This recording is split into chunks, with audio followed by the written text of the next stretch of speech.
Rajamahendravaram rural Katheru శివారు సీతారామాగ్రహారంలోని కళ్యాణ కార్తికేయ సంతాన సుబ్రహ్మణ్యేశ్వర సహిత శ్రీమద్ అభీష్టగణపతి పంచాయతీ దేవాలయం 2025 జూలై 27వ తారీఖున కళాపకర్ష చేయడానికి ముందు ఈ విధంగా ఉండేది.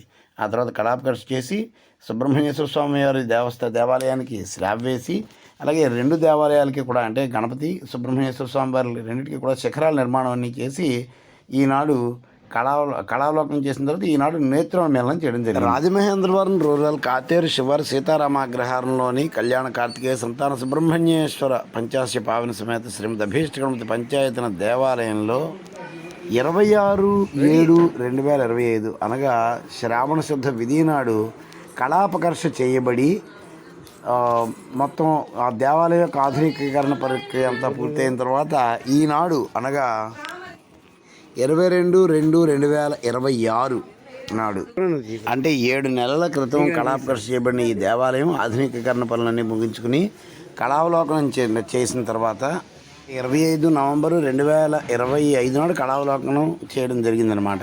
అంటే సుబ్రహ్మణ్య షష్ఠికి ముందు రోజు. అయితే కళావలోకనం చేసిన తర్వాత వెంటనే మర్నాటి రోజు నేత్రోన్మీలనం చేద్దామా అంటే ఆ మర్నాటి రోజు నుంచి శుక్రమోర్ధ్యం వచ్చింది, ముహూర్తం లేదు. దానివలన ఈ నేత్రోన్మేళన ప్రక్రియని శ్రీమద్ విశ్వావసన సంవత్సర పాల్గొన శుద్ధ పంచమి ఆదివారం నాడు అశ్విని నక్షత్రంలో శుక్లయోగం బాలుకరణలో ఉదయం నిర్వహించడం జరిగిందన్నమాట. అంటే 7 నెలల క్రితం కళా అపకర్ష చేయబడి ఆ తర్వాత మళ్ళీ 5 నెలల తర్వాత కళావలోకనం చేయబడి ఆ తర్వాత 2 నెలల తర్వాత నేత్రోన్మేళనం అనమాట. ఈనాడు స్వామివారి దివ్యచక్షువుల్ని నేత్రోన్మేళనం చేసి శాస్త్రోక్తంగా ఈ హోమాలని వాటన్నిటిని కూడా నిర్వహించి తదనంతరం ఈ బలిహరణలన్నీ కూడా వేసి చివరికి స్వామివారి నేత్రోన్మేళన ప్రక్రియని నిర్వహించడం జరిగింది. ఏది ఏమైనప్పటికీ ఈ కార్యక్రమం అంతా కూడా ఆ కళాపకర్ష, ఈ కళావలోకనము, తర్వాత నేత్రోన్మేళనం ఇదంతా కూడా బ్రహ్మశ్రీ కొంపెల్ల వెంకట సత్య సుబ్బరాయ శాస్త్రి గారి ఆధ్వర్యంలో అధీనంలోనే నిర్వహించబడింది. ఏది ఏమంటే ఇప్పుడు ఈ దేవాలయం కళ్యాణ కార్తికేయ సంతాన సుబ్రహ్మణ్యేశ్వర సహిత శ్రీమద్ అభీష్ట గణపతి పంచాయతన దేవాలయంగా శిఖరాలతో సహా నిర్మితమై సన్నద్ధమై ఉంది. అందువల్ల భక్తులందరూ కూడా స్వామివారి అనుగ్రహాన్ని పొందవచ్చు. అలాగే ప్రథమ దర్శనం అంటే స్వామివారి దృష్టి నేత్రోన్మేళనం చేసిన తర్వాత అంటే కళ్ళు గంతలు తీసిన తర్వాత మొట్టమొదట బలిహరణలు, ఆహారం, అన్న మీదకి బలిహరణం ఇవన్నీ కూడా చేసిన తర్వాత స్వామివారి దివ్యచక్షుల యొక్క ప్రథమ దర్శనాన్ని ఈరోజు భక్తులందరూ కూడా స్వీకరించడం జరిగింది. ఇది అత్యంత శుభప్రదమైన దృష్టి అన్నమాట. అందువలన స్వామివారి యొక్క శక్తి పరిపూర్ణంగా మన పైన ఉండే ఈ దినం. అందువలన ఏమాత్రం అవకాశం ఉన్నా సాధ్యమైన త్వరలో వచ్చి స్వామివారిని మళ్ళీ దర్శనం చేసుకుని స్వామివారి అనుగ్రహాన్ని పొందగలరు. ఇదిగో అక్కడే ఆలయం బయట 5 కేజీల అన్నాన్ని వండడం జరిగింది. అయితే దురదృష్టం ఏంటంటే ఎవరు బయట వాళ్ళు ఎక్కువగా రాకపోవడం, మా అన్నయ్య గారు, భార్య, అదే వదిన గారు, నేను, మా కుటుంబం తప్ప ఇంకా ప్రత్యేకంగా ఎవరు అంత ఉత్సాహంగా పాల్గొనడానికి రాలేదు.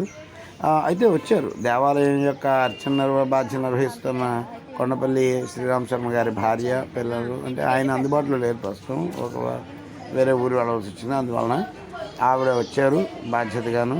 అలాగే ఆలయం యొక్క వేదపారాయణ బ్రహ్మశ్రీ ప్రపత్తి శివరామ్ శర్మ గారు కూడా వచ్చి కార్యక్రమంలో పాల్గొనడం జరిగింది. మళ్ళీ దేవాలయ ట్రస్టు ట్రెజరర్ గారి భార్య బ్రహ్మశ్రీ దేవరకొండ లక్ష్మీనరసింహ శాస్త్రి గారి భార్య కూడా వచ్చి, వాళ్ళ అబ్బాయి చిరంజీవి నారాయణ కూడా వచ్చి ఈ కార్యక్రమంలో పాల్గొనడం జరిగింది. అలాగే మా ఆఖరి చెల్లె రాచకొండ విజయ వెంకట సత్యవతి, అలాగే వాళ్ళ అబ్బాయి దత్తు, వాళ్ళ అమ్మాయి శ్రావ్య కూడా వచ్చి పాల్గొనడం జరిగింది. అయితే మా కుటుంబ సభ్యులు, మన ఆలయ అర్చక బాధ్యతను నిర్వహిస్తున్న అర్చకుని యొక్క భార్య, పిల్లలు తప్ప ఇక బయట వాళ్ళు ఎవరు అగ్రహంలో ఉన్న వాళ్ళు రాకపోవడం చాలా శోచనీయం. మన వెంకటేశ్వర స్వామివారి అనుగ్రహ దృష్టి కావాలి అని కోరుకున్నారు ఎవరైతే ఉన్నారో వారందరూ వచ్చారు. స్వామివారితో పెద్ద అవసరం లేదు అనుకున్నారు, మేము ఆయన అనుగ్రహంతో పెద్ద పని లేదు అనుకున్నారు. మిగిలిన వాళ్ళు వచ్చిన వాళ్ళందరికీ స్వామివారి అనుగ్రహం కలుగుతుంది ఖచ్చితంగాను. అంటే రాని వాళ్ళకి కలగదని కాదు, రాని వాళ్ళకు కూడా స్వామివారి అనుగ్రహం కలిగి సద్బుద్ధి కలగాలని అవకాశం కలిగి స్వామివారి దర్శనం చేసుకునే యోగం కలిగి తద్వారా వారి యొక్క అభీష్టములు కూడా నెరవేరగలమని ఆకాంక్షించడమని సర్వేభ్య కళ్యాణ కార్తీయ సంతాన సుబ్రహ్మణ్యేశ్వర సహిత సందభీష్టమతి పంచాయతనమూర్తులు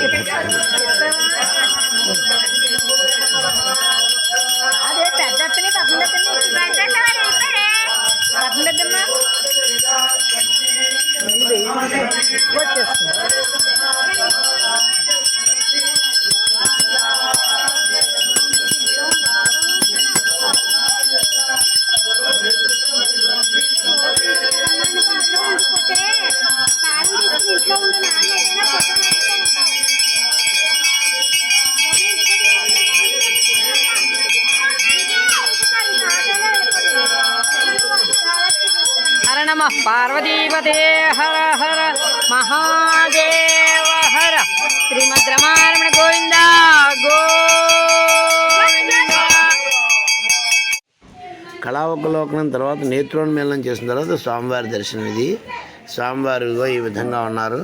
కొత్తగా అభివృద్ధి చేయబడిన దేవాలయం అంతా కూడా రెండింటికి మధ్యలో ఉన్న గోడను కూడా తొలగించి ఆర్చిగా మార్చడం జరిగింది.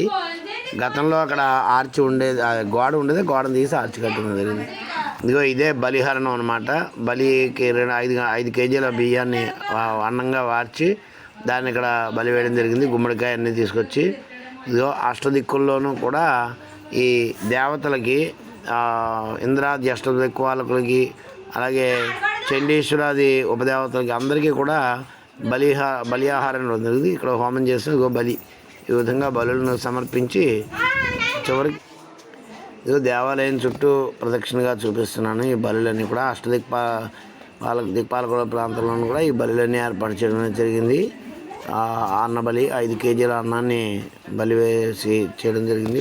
వండి ఇవి ఇక్కడే వండాం అందరూ కూడాను. ఇదిగో అనంతరం స్వామివారి యొక్క దివ్య దర్శనం అన్నమాట. శుభం భూయాత్.